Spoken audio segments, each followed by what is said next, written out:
Welcome back to another agoraphobia recovery video.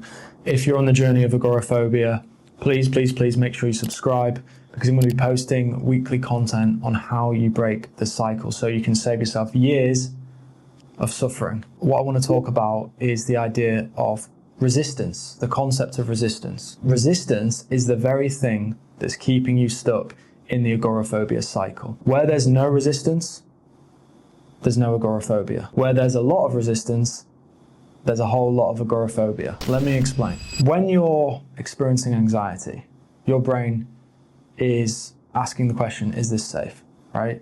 If you sit with a feeling and you let it happen, you allow it, you feel it, and you say to yourself, I'm safe to feel this, and you stay grounded in that knowing, it's gonna pass. It's gonna pass.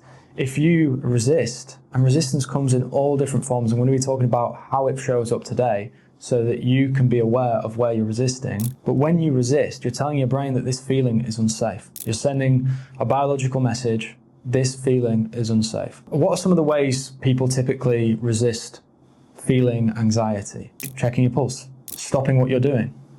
So you're driving, you pull over, ruminating on the thoughts, trying to push the thoughts away, telling yourself that you can't feel this, leaving the room, leaving the environment, tightening up, bracing, comforting yourself with food, with alcohol, with medication. These are all forms of resistance that I see with my clients. And the resistance is what is telling your brain that it's unsafe to feel anxiety, which is keeping you in the agoraphobia loop. And the more you can learn the ways in which you resist, and that's the thing, there's so many sneaky ways in which you're resisting that you might not even be aware of. You might have a belief that it's not safe to faint, that experiencing anxiety means that you're broken, or that it's humiliating. And those things could be the form of resistance too. It could be in your subconscious belief system. So there's so many ways in which you're resisting that's keeping you in the agoraphobia cycle. And that is what you need to really get clear on. You need to get clarity on. It's how am I resisting? Physiologically, mentally, emotionally.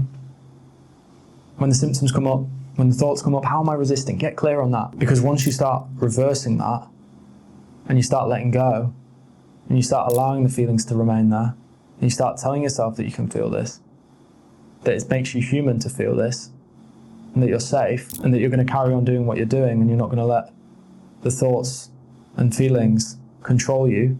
You're not going to let them abandon yourself, leave the room, check your pulse, self-medicate. You're not going to do that because you're aware that that's going to keep you in the cycle.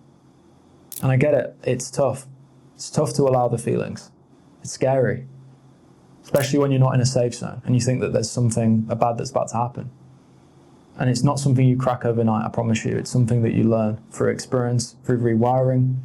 But that's the thing, it doesn't happen with time. I speak to a lot of people and they've been in the cycle for 20, 30, 40 years sometimes. I've helped people break the cycle in 40 years, and they broke the cycle in less than 6 months. They've been practicing the same habits for 40 years that's kept them in agoraphobia. So why is it they're able to do it in 6 months?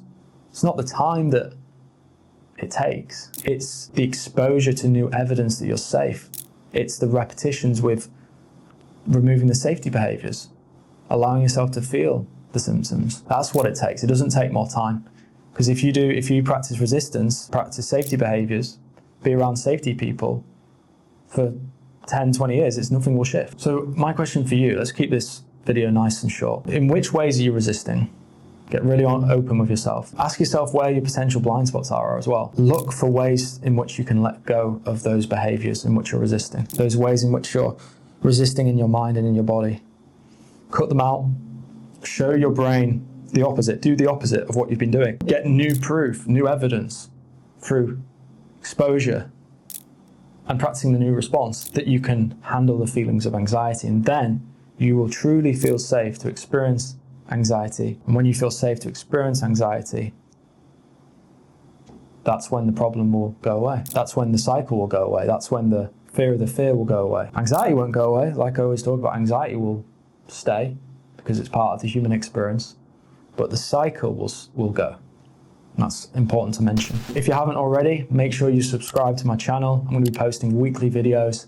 And if you need my help uncovering where you're resisting and need some help on your journey to agoraphobia freedom, comment rewire and I'll reach out to see if I can help you. All right, Cheers, guys. See you on the next video.